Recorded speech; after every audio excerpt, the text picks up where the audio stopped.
우리의 본향은 지금 살아있는 이곳이 아니라 요단 건너가야 될 하나님의 나라, 그곳이 본향인 줄 믿습니다. 이게 다른 거예요. 세상 사람들의 개념과. 세상 사람들은 지금 내가 태어난 곳이 고향이 되고 내가 사는 곳이 또 삶의 터전이 되지만 우리는 이 세상은 잠시 머무는 곳입니다. 이 세상은 잠시 머무는 것이에요. 그래서 우리가 영원히 가야 할 본향은 어디냐? 하늘나라, 천국이단 말이에요. 사람들과 이 개념이 반대죠. 그러니까 세상 사람들은 죽음이 오면 슬퍼하고 괴로워하고 다시 보지 못한다는 그 아쉬움에, 보고 싶은 그리움에 눈물을 흘리고 또 살아생전에 해주지 못한 그 아쉬움이 남아서 괴로워하지만 우리는 죽으면 어떻게 된다고요? 하늘 본향에 간다니까요. 그러니까 사망 권세를 이기는 거예요. 이 땅에서 죽으면 아무것도 아닌 거예요. 왜냐? 우리가 하나님 믿고 죽으면 영원한 나라에 가기 때문에 그곳에서 우리는 다시 만날 수도 있습니다. 근데 신학적인 얘기를 좀 해드리면 굳이 우리가 천국 가서 만나야 할까요? 안 만나도 됩니다. 왜냐? 예수님이 우리와 함께 계시기 때문에 그분의 존재만으로도 우리는 모든 것을 잊어버리는 거예요. 그분과 함께 있다는 존재만으로 이 땅에서는 혈육으로 형제로 자매로 이렇게 이어졌지만 그 땅에 가서는 가서 아버지요 아버지 오랜만입니다 이게 아니고 하나님과 예수님 계시는 그곳에는요 그분들의 존재만으로 모든 것이 채워진다는 것입니다. 그 천국의 소망을 다 품으시기를 주님의 이름으로 축복합니다. 그래서 오늘 요한복음 11장 아주 중요한 장입니다. 아주 중요한 장이에요. 자, 한번 따라해 보십니다. 나는 부활이요. 나는 생명이라. 여러분 입으로 이 말씀하면 다 이단됩니다. 이해가 되시죠? 여러분 입으로 나는 부활이요. 나는 생명이다. 이 말하면 뭐 된다고요? 이단이라고요. 예수님만 이 말 하실 수 있습니다. 그래서 예수님이 나는 부활이요 생명이라고 말했는데 오늘 이 본문의 내용이 아주 길어요. 1절부터 이거를 다 보려면 44절까지 읽어야 되는데 제가 다 못 읽으니까 원래는 다 읽고 싶습니다. 그러나 시간이 많이 가니까 제가 중간 부분에 아주 중요한 핵심 구절만 오늘 본문을 삼았지만 설명은 1절부터 44절까지 다 드릴 거예요. 왜냐? 그래도 한 번은 들어보셔야 되기 때문에. 자, 요한복음 오늘 1절부터 44절 말씀을 보겠는데요. 이 내용이 첫째는 뭐냐? 하나님이 구원의 계획을 말씀하시는 거예요. 앞으로 우리를 어떻게 구원하시겠다. 하나님이 저와 여러분을 새롭게 만드시는 방법인데 그것이 뭐냐? 바로 부활입니다. 부활. 지금 우리 여기 홍경덕 선생님 몸이 좀 불편하시죠? 부활의 생명체가 되면 이 불편한 몸은 사라집니다. 깨끗하게 하나님이 입히신 거예요. 이전보다 더 새롭게, 더 건강하게. 지금 이 모습으로 부활하지 않습니다. 하나님이 병든 자, 힘든 자, 혹은 또 육체적으로, 정신적으로 힘든 분이 있을지라도 하나님의 때가 되고 하나님이 부활하실 때는 전부 다 새롭게 완벽한 모습으로 아담을 창조했을 때 하나님의 그 역사 그대로 하나님이 창조하십니다. 그래서 죽음이 없는 거예요. 하나님이 아담을 창조했을 때는 죽음이 없는 세상이었어요. 죽음이 존재하지 않았습니다. 그러나 아담과 하와의 범죄함으로 말미암아 우리 인간의 죽음이 시작된 거거든요. 죄로 말미암아. 그래서 오늘 하나님의 구원의 계획을 다시 한 번 더 공부하게 됩니다. 우리 1절을 한번 첫부터 한번 살펴보기를 원합니다. 1절에 보면 이렇게 얘기하죠. 한번 읽어보겠습니다. 시작. 어떤 병자가 있으니 이름 마리아와 그 자매 마르다의 마을 베다니에 사는 나사로라. 혹시 지나가시다가 베다니 의원, 베다니 한의원 보신 적 있나요? 있죠? 예, 베다니 뜻이 있어서 그래요. 베다니 뜻이 뭘까요? 베다니의 뜻은 죽은 자들, 고통받는 자들의 집이다 이 말이에요. 고통받는 사람들이 어디 갑니까? 병원 가잖아요. 한의원 가고. 그래서 베다니 한의원, 베다니 의원이 있는 거예요. 그러니까 하나님을 믿는 자녀들이 이 베다니 이름을 따서 병원 이름을 짓고 한의원 이름을 짓는 거예요. 고통받는 자들의 집이다. 이게 베다니예요. 왜 이런 말이 있느냐? 나병 환자촌입니다. 우리나라로 말하면 나병 환자촌이에요. 여기에 나병 환자들이 사는 동네인데 구약시대 때의 나병은 뭐냐? 죄를 상징하는 병입니다. 즉 부정하다 이 말이죠. 부정한 병. 겉에 가지 못하고 격리시키는 병입니다. 지금은 많이 우리나라도 소록도가 있죠. 소록도에 가면은 나병 환자들이 많이 있고 우리나라 말로 한센병이라도 하는데 이 살이 문드러지고 이 살이 떨어져 나가도 고통을 느끼지 못하는 이 한센병들, 팔다리가 없고 손가락이 막 없는 이런 병, 그죠? 이 병인데 이 병은 사람들이 그런 사람들이 동네에 있으면은 지금은 모르겠어요. 예전에는 그 동네에서 쫓아버립니다. 그 사람들이 한 사람 있음으로 만해서 우리가 옮는다 그래가지고 옮는 병이 아닌데도 사람을 쫓아내버리죠. 그래서 그 사람들이 일반 사람들과 어울리지 못하니까 격리되어 있는, 수용되어 있는 거, 그게 바로 배단이다 이 말이에요. 고대 때도 그런 게 있었다, 그렇게 아시면 됩니다. 그래서 예루살렘 성이 가까워요. 좀 뒤에 가다 보면 오리라고 나오죠. 오리라 말하면 우리나라 말로 하면 몇 킬로예요? 심리가 4km잖아, 그죠? 그러면 2km면 뭐 빠른 거는 우리 은정근사님 그러면 한 30분도 안 걸리지 뭐. 보통 1시간에 4km, 5km 그러시거든요. 빨리 걷는 사람들은. 근데 이제 우리 같이 천천히 걷는 사람도 1시간이면 가는 거리예요. 그 거리에 이제 그 거리 밖에 격리시켜 놨다 이 말이에요. 격리. 그것이 바로 배단입니다. 근데 이 나사로라는 이름이 참 중요해요. 나사로. 오늘 죽은 나사로라는 사람이 나오죠. 죽은 나사로가 마리아와 마리아의 오빠인데요. 이 나사로가 하나님의 도움이라는 뜻이에요. 하나님의 도움. 이상하게 이 나병 환자들이 사는 곳에 나사로라는 사람이 살았는데 나사로의 이름의 뜻은 하나님의 도움이라는 뜻이에요. 그래서 야, 이게 왜 그럴까? 이 동정 이 2절 말씀을 보면 그 이유가 나오는데요. 이 마리아라는 이 동생은 예수님의 발에 향유를 깨뜨려서 그 향유를 할 만큼 아주 믿음 있는 여자였습니다. 지금으로 따지면 한 몇 천만 원 되는 향수를 예수님의 발에 부어버려요. 예수님의 발에 향유를 깨서. 나중에 그거는 설명드리겠지만 이렇게 이 믿음 있는 집안이었기 때문에 예수님이 나사로의 집에 유숙을 하셨다. 이렇게 설명을 하고 있습니다. 나사로를 사랑했다고 말씀하시고 또 마리아와 마르다도 사랑했다고 말씀하시는 걸 보면 모든 사람들에게 인정받는 아주 믿음의 가정이었다라는 것을 알 수 있죠.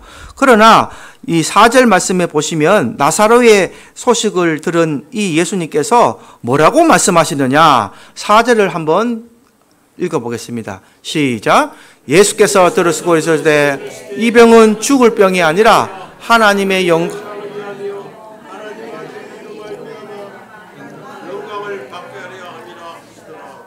참 이상한 말씀을 하셔요. 죽을 병이 걸려서 죽었는데 죽을 병이 아니라고 말씀하시고 또 하나님의 영광을 위한다는 얘기를 해요. 이게 어떤 대목이냐? 이 부분을 잘 이해하시면 여러분이 앞으로 신앙생활 하시면서 기적과 이적보다는 하나님의 말씀을 알아가시고 깨닫는데 훨씬 도움이 되십니다. 자, 이 이 나사로가 죽었는데 죽을 병이 아니라고 말하면서 뭐 때문에 위한다 그래요? 하나님의 영광을 위해요. 그러면 사람이 죽는 게 하나님의 영광을 위해서입니까? 아니죠.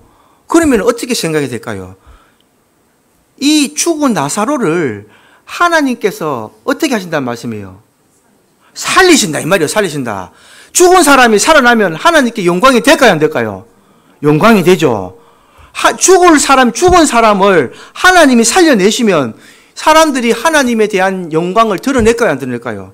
드러내게 되는 거예요. 우리 인간은 그렇게 눈에 보이는 것을 조금 쫓아가는 존재입니다. 그래서 11절에 보시면 예수님께서 나사로에 가는 목적을 어렴풋이 말씀하십니다. 우리 11절 한번 읽어볼까요? 11절. 이 말씀을 하신 후에 또 이르시되 우리 친구 나사로가 잠들었도다. 그러나 내가 깨우러 가노라. 나사로는 죽었는데 오늘 본문의 17절에 보면요. 나사로는 죽은 지 며칠 됐냐면 4일 있다 그럽니다. 4일 정도가 되면 시신이 부패하기 시작합니다. 그죠? 우리가 지금처럼 뭐 아주 냉동시설이 좋았던 것이 아니고 고대 때는 냉동시설이 없잖아요. 냉동시설이 있으면 몰라도 그냥 온실상에서 4일이 지나면 시신이 부패하기 시작합니다. 더군다나 이 더운 날씨에는 하루만 지나도 여러분 생선을 하루만 밖에 나눠보세요. 어떻게 되는가? 고등어 그 다음에 구워 먹을 수 있어요, 없어요? 못 구워 먹습니다. 부패하고 벌써 썩어 들어가기 냄새가 심해서 구워 먹을 수가 없는 상태가 되는데 사람의 신체도 똑같은데 예수님께서는 뭐라고 말씀하시느냐? 나사로가 잠들었고 내가 깨우러 간다. 이 말씀. 참 황당한 말씀이죠. 저와 여러분 누가 들어도 이거는 황당한 말씀입니다. 그러나 예수님께서 실상을 말씀하십니다. 15절을 보면 아주 이상한 말씀하셔요. 15절 한번 읽어보겠습니다. 시작. 내가 거기 있지 아니한 것을 너희를 위하여 기뻐하노니 나는 너희로 믿게 하려 함이라.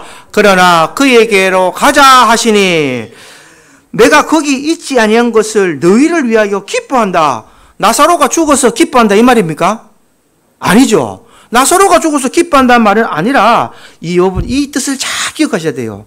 하나님이 어떤 기적과 이적을 보여주시기 위하는요, 하나님의 때가 있다는 사실입니다. 자, 나사로가 죽은 것은 하나님의 때가 있었다는 거예요. 예수님은 나사로가 죽은 것을 알았다는 거예요. 그래서 거기 있지 아니한 것을 기뻐했다. 왜냐? 예수님이 거기 계셨다면 죽어가는 나사로를 살릴 수밖에 없었겠죠. 예수님은 사랑이시니까 죽어가는 나사로를 살릴 수밖에 없었지만 거기 없었기 때문에 나사로가 어떻게 됐을까요? 죽었다 이 말이에요. 죽었다. 근데 그것을 기뻐한다는 말씀하세요 지금. 왜냐? 내가 하나님의 영광을 위해서 다시 살리러 가기 때문에. 그러면 나사로는 죽어야 된다 이 말이에요. 이해가 되십니까? 이 본문을 그렇게 이해하셔야 된다고. 나사로는 죽어야 됩니다. 죽어서 4일이나 돼야 돼요. 왜? 그러면 죽어서 하루 만에 또 살아나면 아이고 뭐 정신이 돌아왔다 할 수 있잖아요. 여러분 우리 한국장은 3일이죠. 왜 한국장이 3일인가 제가 잠시 설명드렸죠. 예수님이 십자가에 못 박혀서 3일 만에 살아나셨잖아요. 그 이후로 우리 인간의 장은 3일장입니다. 그래서 3일 동안 못 깨어나면 어떻게 된다? 아예 못 깨어난다 이 말이에요. 이해가 되십니까? 그런데 4일이나 됐다는 말은 전혀 의학적으로나 과학적으로나 살아날 수 있는 가망이 없는 존재죠. 부패가 됐는데 벌써. 이해가 되십니까? 이 상황까지 하나님이 몰고 가시는 거예요. 그러고는 하나님의 영광을 나타내시기 위해서 예수님을 통하셔서 부활이 뭔가를 보여주신 거예요. 일단은 이 나사로가 부활의 생명으로 태어난 것은 아니지만 생명을 다시 입었잖아요. 죽은 나사로가. 그러면 생명을 주관하시는 하나님의 존재를 나타내시기 위해서 이 일을 하셨다는 오늘 본문이 가장 중요한 겁니다. 그래서 앞으로 올 이 시대도 이 죽은 나사로가 죽었다가 살아나고 살았다가 죽었다고 이거를 내 마음대로 할 수 있듯이 너희들의 모든 생명도 내가 죽였다가 살려내겠다 이 말이에요. 하나님의 존재를 나타내신다고요. 이해가 되십니까? 이거를 본문에서 깨우쳐야 됩니다. 그 하나님을 우리가 아버지라 부르고 있다니까요. 할렐루야. 그러면 이 세상 살아갈 때에 우리 아버지가 어떤 분이라고요? 죽이기도 하시고 살리기도 하시는데 그 전지전능하신 하나님을 아버지가 부르는데 우리가 이 땅에서 어떤 곳에 소망을 두고 어떤 것에 저와 여러분의 가치를 맞추어야 되는가 이 말이죠. 이게 바로 하나님의 말씀입니다. 하나님 기독교의 교리가 되는 거예요. 세상 사람들은 자기의 생각과 자기의 살아온 삶의 방식에 교리를 맞추고 가치를 둡니다. 그래서 열심히 살잖아요. 열심히 살아서 내가 30대 되는 30평 아파트 살지라도 40대는 40평에 한번 살아보겠다. 50대는 50대 아평에 살면서 60이 되면 저 푸른 초원에 별장을 지어놓고 정말 편안하게 오손도손 살겠다. 인간의 생각이 여기서 더 업그레이드가 되잖아요. 계속 그냥 그 삶을 살다가 세상 속에서 힘들고 고난 삶을 살고 또 열심히 일하는 사람들은 그 돈을 다 썼을 것 같지만 여러분 정말 열심히 일하고 잘 사는 사람은요 돈을 쓸 줄도 모릅니다. 솔직히 말하면. 실질적으로 제가 경험상 정말 열심히 세상 살아가는 사람은 돈 벌기 바빠서 돈 쓸 수가 없어요. 10원짜리 아까워서 못 써요. 못 써. 얼마나 그렇게 벌벌벌 떨는지. 여기 우리 장인어른은 안 계시지만 우리 장인어른이 저기 서대구 아시 있는데 옛날에 거기 정비공장 일을 하셨어요. 정비공장에 일을 했는데 그 정비공장 사장이 그 동네 땅이요 한 2,000평인가 3,000평이 있어요. 그러니까 정비공장을 하면서 그 안에 땅들을 다 임대를 주고 있어요. 임대를. 그러니까 땅값만 해도 여러분 500억이 넘어요. 500억이 땅값만. 그 사람 재산이 한 700억인가 한 1000억 가까이 된다고 말하는데요. 그 사람 한 달에 얼마 쓰는 줄 아십니까? 여러분 상상해 보세요. 그 사람이 자기 잡비로 얼마 쓰는 줄 알아요? 저도 우리 장인어른한테 들어서 아는 겁니다. 10만 원. 예, 좋습니다. 10만 원. 그거보다 더 낫습니다. 얼마 쓰겠습니까? 5만 원. 5만 원도 낫습니다. 그거보다. 똑같은 그 친구들도 다 돈이 있대. 다 돈이 있겠죠. 그분 4명이 계를 한대요. 계를 한 달에 한 번. 그 모임 한 번밖에 없어요. 그 사람이 밖에 나가서 사람을 만나는 거라. 모임을 하는데 회비가 10,000원이랍니다. 4명이 모여서 계약한대. 그리고 4명이서 그 돈이 다 재산들이 다 몇백억 있는 분들이에요. 재산이 몇십억 있는 분들이 4명이 모여서 계를 하는데 한 달에 한 번씩 모여서 먹는데 10,000원씩 내서 계급 내갖고 뭐 하느냐? 막걸리 먹는데 막걸리. 소주도 아까워서 막걸리 마시고 헤어진대요. 그게 그 사람 한 달에 한 번 돈 쓰는 겁니다. 못 쓴다니까요, 돈. 어떻게나 막 오늘 하루 어떻게 돈을 벌까? 오늘 하루 어떻게 내가 또 돈을 더 마련할까? 정신이. 내가요, 우리 장인어른은 지금 안 계셔서 말하지만 깜짝 놀랐습니다. 명절 때 떡값을 10만 원 줘요, 10만 원. 와. 난 그런 회사 처음 들어봤어, 진짜. 보통 회사에 보통 명절 때 아무리 못 줘도 제가 30년, 20년 전에 유리할 때요. 그때도 20만 원, 30만 원 받았어요. 명절 때 떡값은. 근데 우리 장인어른은 거기에 십몇 년, 20년 금속을 하셨는데 직원들 다 명절 때 10만 원. 돈이 아까워 죽는데요. 자기를 위해 일하는 사람도 직원들도 돈을 못 주는데 버버버 뜨는 거예요. 쉬려면 나가라는데요. 돈을 못 주는 거예요. 10만 원밖에 안 준대요. 10만 원밖에. 그래, 우리 장인어른이 막 명절 때 한 번씩 만나면은 막 이만큼 하셔갖고 10만 원밖에 안 준다 하면서 그렇게 꿀인데 세상 사람들은요, 그 사람뿐만 아니라 모든 사람들이 거의 그렇습니다. 아까워서 못 써요, 아까워서. 정말 열심히 해서 아까워서 못 써요. 그러나 아까워서 못 쓰는 첫 번째 이유가 뭐냐면요, 내 것이라 생각하기 때문에 못 씁니다. 내 것이라 생각하고, 내 것이고 내가 잘 되면은 누구 줍니까? 자녀 주고 대세산수 무리 주려고. 형제도 안 주잖아요, 솔직히. 자기가 아무리 잘 살면 형제들 잘 보살펴주고 잘 이렇게 보필해줬다는 말 들어봤어요? 그런 사람은 뉴스 나오잖아요. 그래서 뉴스에 왜 나옵니까? 흔하지 않기 때문에 나오는 거예요. 정말 어떤 사람이 자기 형제가 잘 살아, 자기 형제들을 불쌍하게 살면은 좀 자기 있는 거 나누어 주고, 내 형제인데, 그죠? 아버지가 갔잖아요. 엄마가 갔고 나눠줘야 돼. 안 나눠주잖아요. 자기 자식들만 나눠주고. 그게 사람들의 고정된 관념입니다. 그러나 이 상식을 계속 살아가다 보면 자기가 이 땅에서는 조금 우리 눈에 볼 때에 좋은 차를 타고 좋은 집을 가지고 잘 먹는지 모르지만 그 끝은 멸망입니다. 그 끝은 영원한 지옥불에 들어가게 되는 거예요. 그거를 설명을 하려고 제가 이렇게 길게 말씀을 드렸습니다. 그래서 이 죽음을 통해서, 나사로의 죽음을 통해서 예수님이 우리에게 믿게 할 것이 있다는 거예요. 그게 뭐냐? 바로 부활에 대한 믿음을 주기 위해서. 그래서 우리는 이 땅에서는 죽는 것이 아니라 잠자는 거예요. 잠자는 거. 하나님이 다시 우리를 부활시키신다는 말씀입니다. 그래서 오늘 본문에 보시면 다시 베다니가 가깝다, 18오리쯤 된다 나오고 난 뒤에 이제 예수님께서 무슨 말씀을 하시느냐, 23절에 이 마르다에게 이 말씀을 하십니다.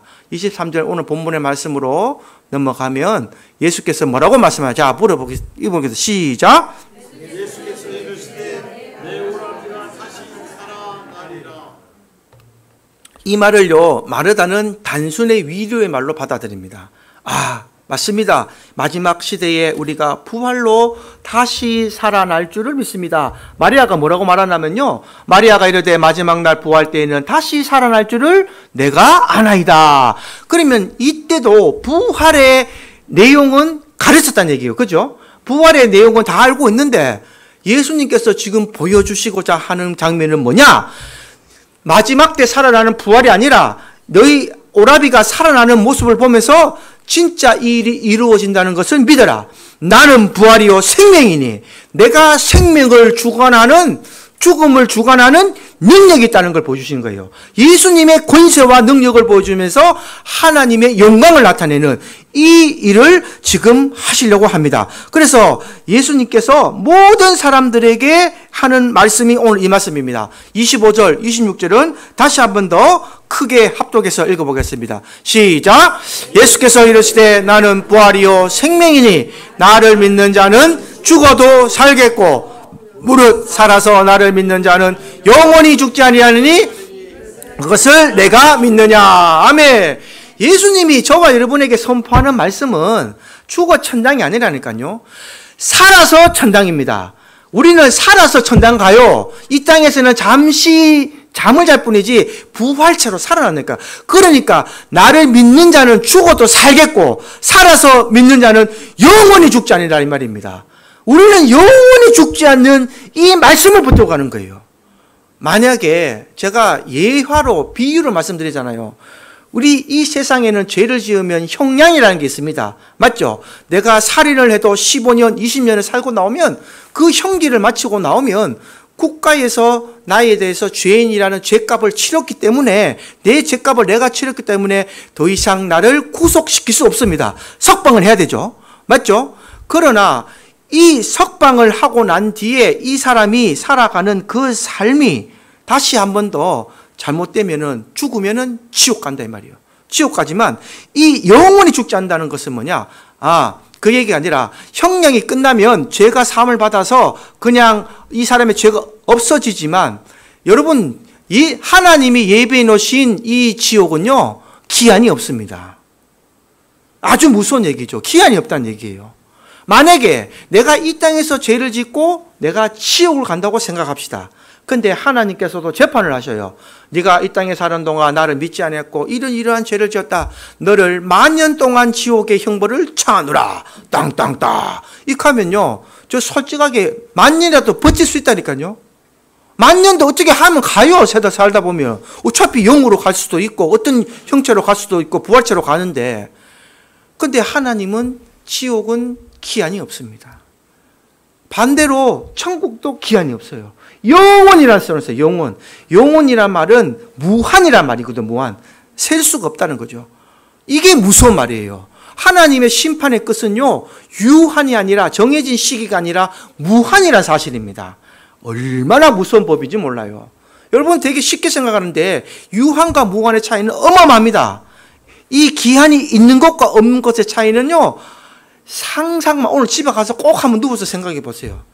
야, 지옥에 내가 예를 들어서 이 땅에서 만약에 돈이 없고 이 땅에서 몸이 불편하고 힘들게 사는 삶이 남들보다는 지옥일 수 있잖아요. 힘들 삶이 될 수 있잖아요. 이것도 힘든데 그 영원한 불에서 기한 없이 예수 믿지 않았다는 그 죄로 말미암아 내가 영원한 형벌에 살게 된다는 게 얼마나 어리석은 길입니까? 얼마나 어리석은 걸 깨달아야 돼요. 예수만 믿으면 천국 간다는데 돈으로 돌아가는 것도 아니고 뭐 아무것도 아니고 네가 나만 믿고 예수님의 나를 존재를 인정하고 구원받고 네 죄를 주께 고백하며 내 자녀가 되고 나만 믿고 따라오면 그 영원한 생명에 하나님이 데리고 가겠다는데 사람이 그걸 안 합니다. 왜냐? 우리를 영을 괴롭히는 마귀가 계속 우리를 어떤 방법이든 괴롭혀요. 예수를 듣지 못하게 하고요. 제일 흔한 방법은 뭐냐? 요즘 챗 GTP라는 게 있는데요. 챗 GTP의 어떤 신학자가 물었습니다. 챗 GPT라는 그 AI예요. AI. 쉽게 말하면 AI입니다. 여러분들은 잘 이해를 못 하시겠지만 쉽게 이해하시려면 어르신들은 이해할 때 114라 생각하면 돼요. 여러분 전화번호 모를 때 114 보가지고 그 대구백화점 전화번호 몇 번입니까? 하면 그 사람 가르쳐줘요? 안 가르쳐줘요? 가르쳐주죠? AI가 그런 거예요. 컴퓨터에 뭘 몰라서 물어보면 컴퓨터가 가르쳐주는 게 AI라고 요즘 AI 인공지능이 나왔거든요. 그래 신학자가 AI한테 물어봤어요. 내가 만약에 마귀라면 AI한테 네가 만약에 마귀라면 하나님을 믿지 못하게 어떠한 일을 하겠는가? 어떠한 방법으로 사람들을 유혹하겠는가 물었거든요. 제일 1번이 뭔지 압니까? 1번이 뭐냐면 바쁘게 만들겠다 그래요. 세상 속에서 바쁘게 만드는 거예요. 막 내가 바쁘게 살고 하다 보면 어떻게 돼요? 바쁘니까 하나님을 잊어버리는 거예요. 돈이 막 들어오니까 어떻게 돼요? 막 바쁘다 보면 돈도 많이 벌겠죠. 이게 막 돈이 많이 벌리고 바쁘다 보니까 하나님을 잊어버려요. 그리고 그 삶을 막 살아가는 거예요. 그러니까 환경을 그렇게 만들어버려요. 사업이 잘 돼도 우리는 하나님이 우리를 여기 인도하셔서 하나님이 우리 사업체를 통해서 하나님의 사랑을 베푸시기 위해서 잘 되게 하셨다. 그래서 막 나누어져야 되는데 막 기업이 바쁘고 내가 하는 사업이 바쁘니까 하나님을 잊어버리는 그 단계에 그 1번이라고 1번.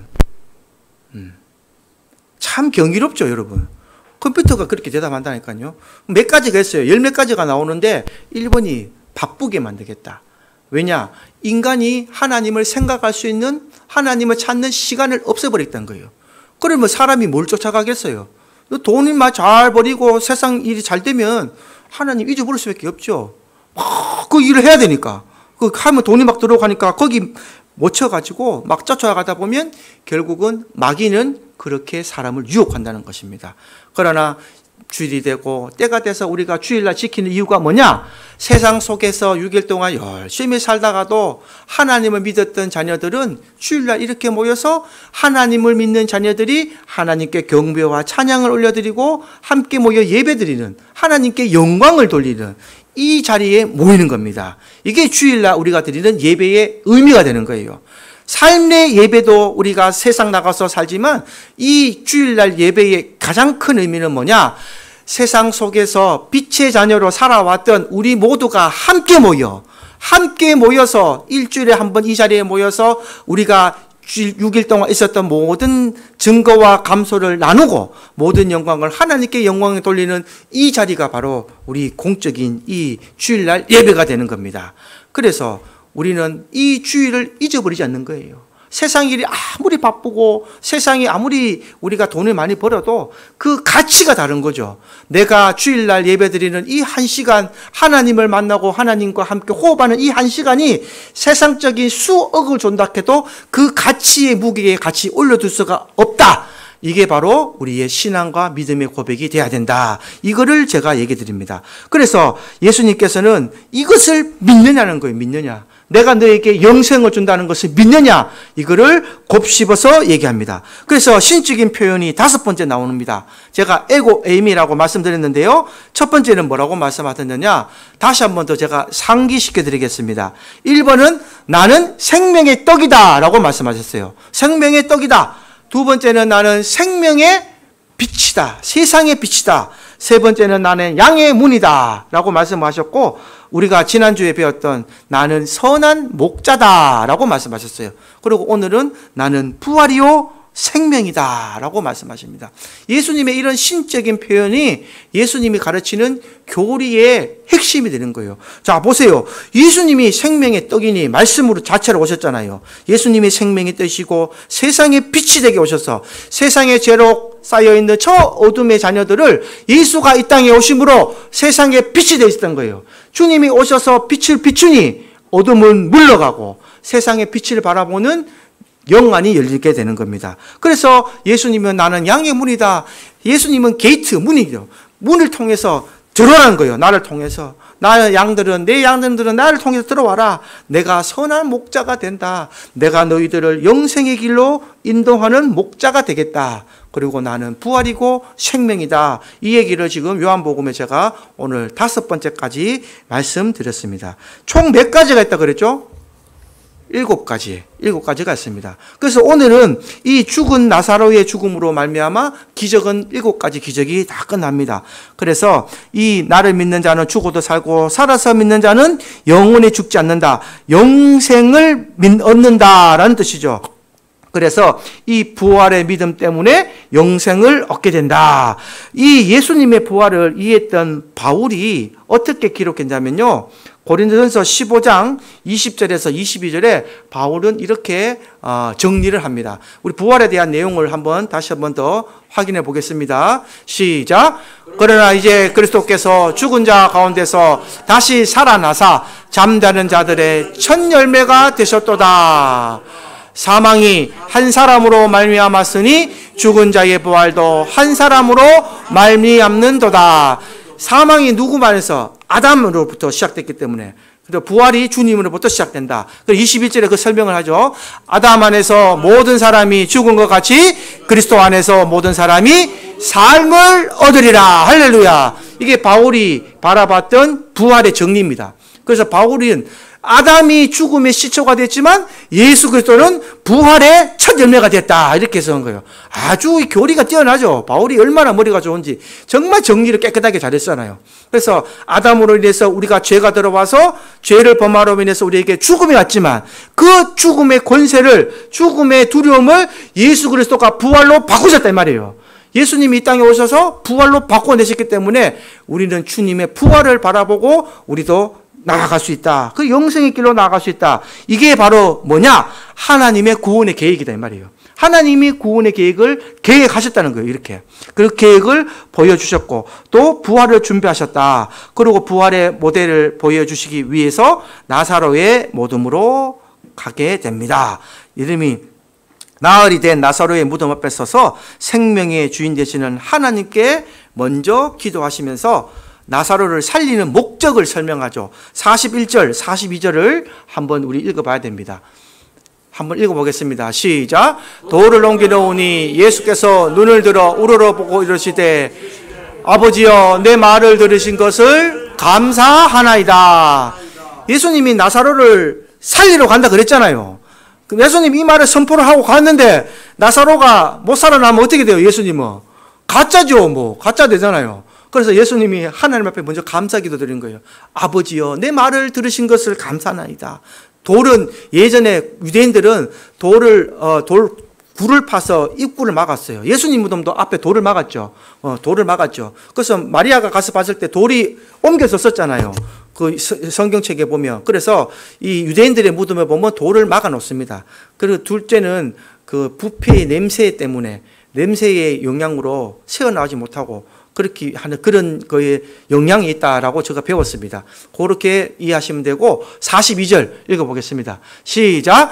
항상 내 말을 들으시는 줄을 내가 알았나이다. 그러나 이 말씀 하옵는 것은 둘러선 무리를 위함이니 곧 아버지께서 나를 보내신 것을 그들로 믿게 하려 함이니라. 이 기적을 통해서 예수를 믿게 하기 위해서 나를 믿는다는 것은 하나님을 믿는 것이기 때문에 하나님이 예수님을 보내셨기 때문에 예수님의 존재를 인정한다는 것은 하나님을 믿는 게 되기 때문에 이 무리를에게 들으라고 그 말을 했다 이 말이에요.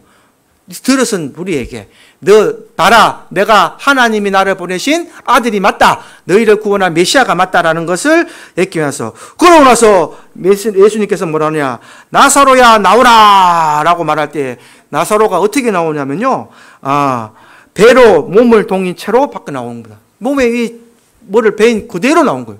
지금 우리 말하면 강시로 그대로 나온 얼마나 기적이 나옵니까? 그때 사람이 도저히 할 수 없는 죽은 자가 살아나는 표적이 뭐냐? 사람의 생명을 주관하시는 분이 하나님인가를 좀 알아라 이 말입니다. 저와 여러분들이 아무리 이 세상에서 많은 무소부위의 권력을 갖고 계시고 말 한마디에 뭘 김정은이처럼 모든 한나라를 핥고 죽이고 살리고 있을지라도 막상 김정은이 죽을 때 돼보세요 여러분. 얼마나 두려움이 떨지 않습니까? 예? 김일성이 김정일이가 힘이 없어서 능력이 없어서 죽었습니까? 생명을 주관하시는 분은 하나님이십니다.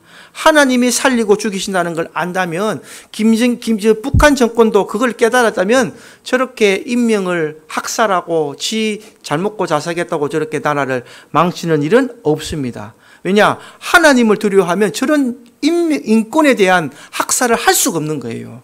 하나님이 살아계시는데 생명의 소중함을 알기 때문에 하나님을 모르는 사람들은 사람 귀한 줄 모릅니다. 사람 소중한 줄 모르는 거예요. 내 혼자 잘 먹고 잘 살라 그러지.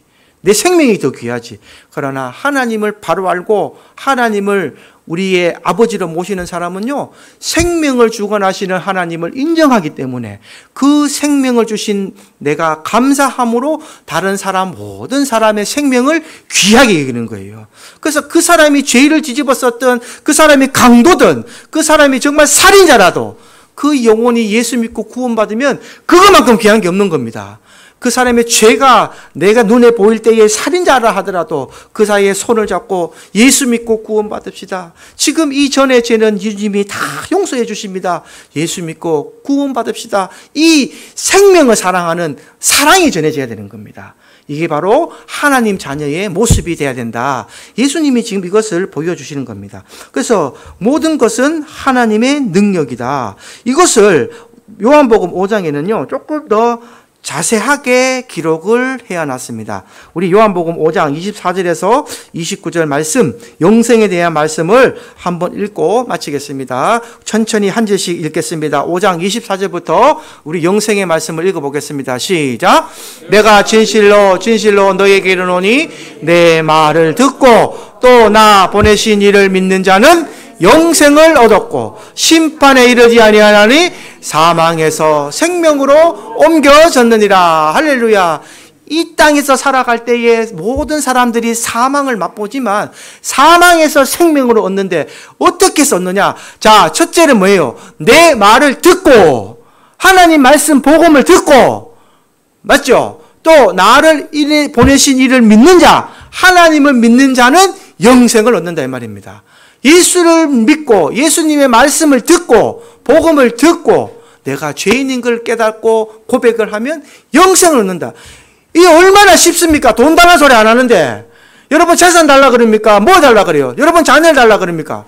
이 말씀을 반드시 전해야 됩니다. 한 영혼을 하나님께서 얼마나 귀히 여기시는데 그 영혼을 하나님께서는 지금도 기다리고 계셔요. 한 영혼 한 영혼. 그래서 다시 25절 읽겠습니다. 진실로 진실로 너희에게 이르노니 죽은 자들이 하나님 아들의 음성을 들을 때가 오느니 곧 이때라. 듣는 자는 살아나리라.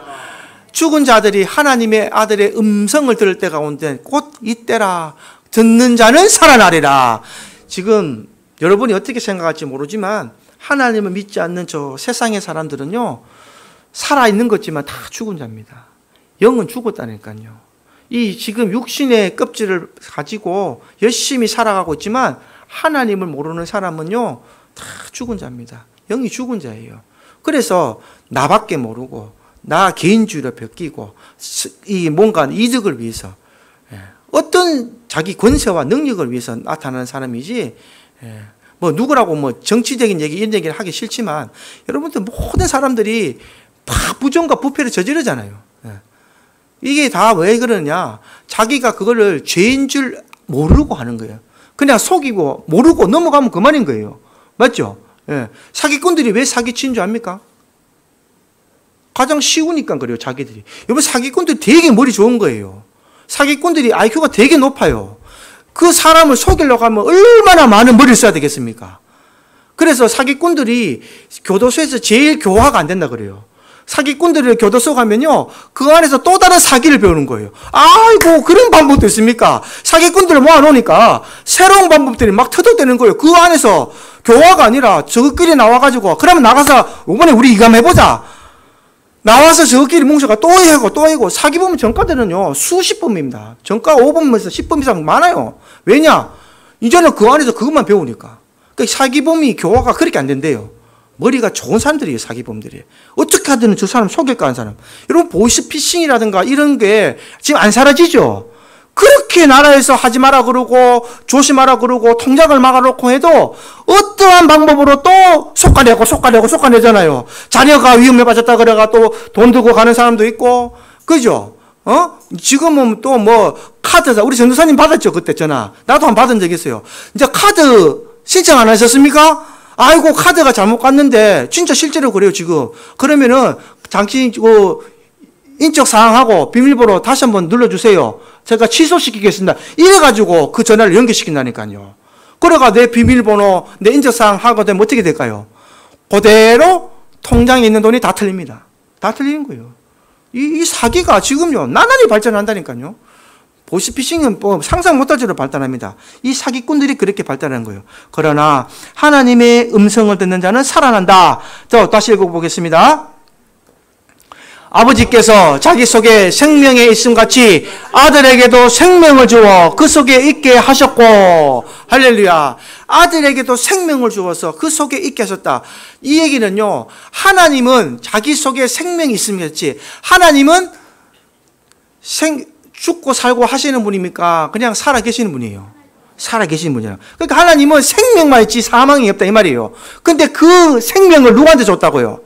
아들에게 줬다. 그러니까 영원한 생명을 아들에게 줬다 이 말이에요. 지금 우리가 말하는 생명이 아니라 하나님이 자기 속에 생명이 있음 같이 하나님은 스스로 계신 분이고 살아 계신 분이기 때문에 생명이 있지만 사망은 없는 분이에요.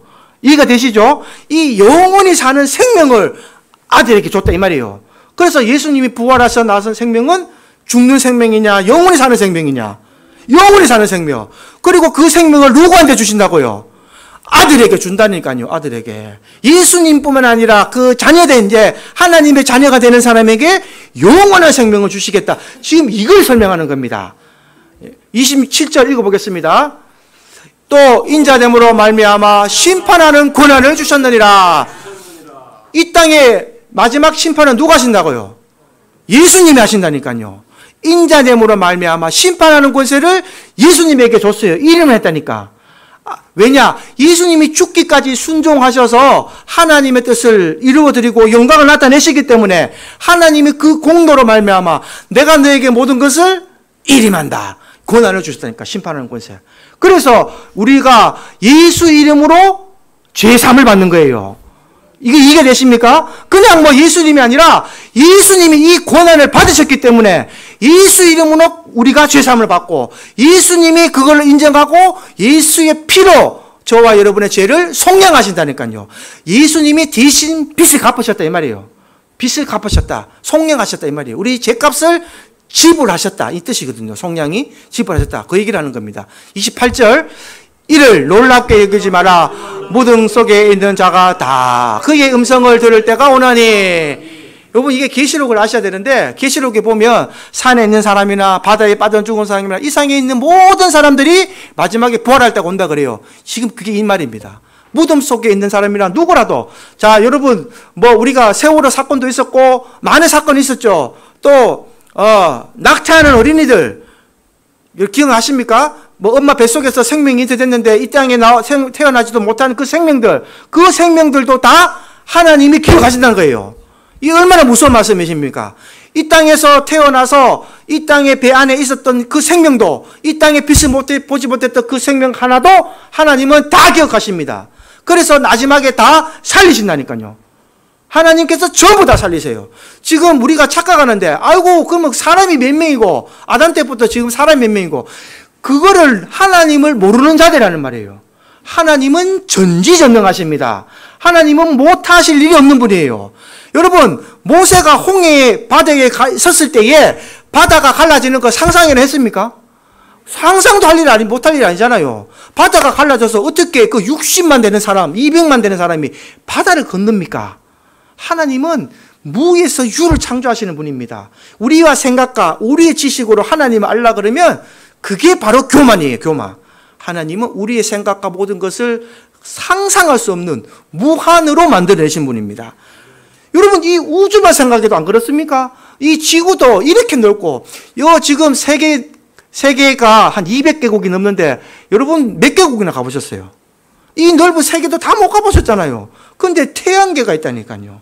지구가 있고 수금지와 목도 천여 명 이 다 가본 것을 못 가보셨잖아요. 이것을 하나님께서 이루어내신다. 그래서 지금부터 중요한 말이 나옵니다. 한번 읽어보겠습니다. 28절부터 28절 읽었나요? 네, 29절 한번 읽어보겠습니다. 시작. 선한 일을 행한 자는 생명의 부활로 악한 일을 행한 자는 심판의 부활로 나오리라. 이걸 오늘 여러분은 마음에 꼭 새기고 말합니다. 선한 일을 행한 자는 뭐냐? 생명의 부활로 나타난다. 예수가 내 안에 들어오고 예수를 믿는 내 삶이 되고 하나님의 자녀가 되면 우리는 이 땅 안에서 선한 일을 행할 수밖에 없습니다. 반드시 기억하십시오. 예수가 내 안에 있고 하나님의 자녀가 됐는데 내가 도둑질하고 삽니까? 내가 남 것을 강도짓 합니까? 살인할 수 있어요? 그러면 예수가 없는 사람이죠. 그거는. 그 예수가 있다고 말할 수 있습니까? 없잖아요. 하나님의 자녀라는 사람이 거짓말하고 남의 것을 빼앗고 강도짓하고 살인할 수 있어요, 없어요?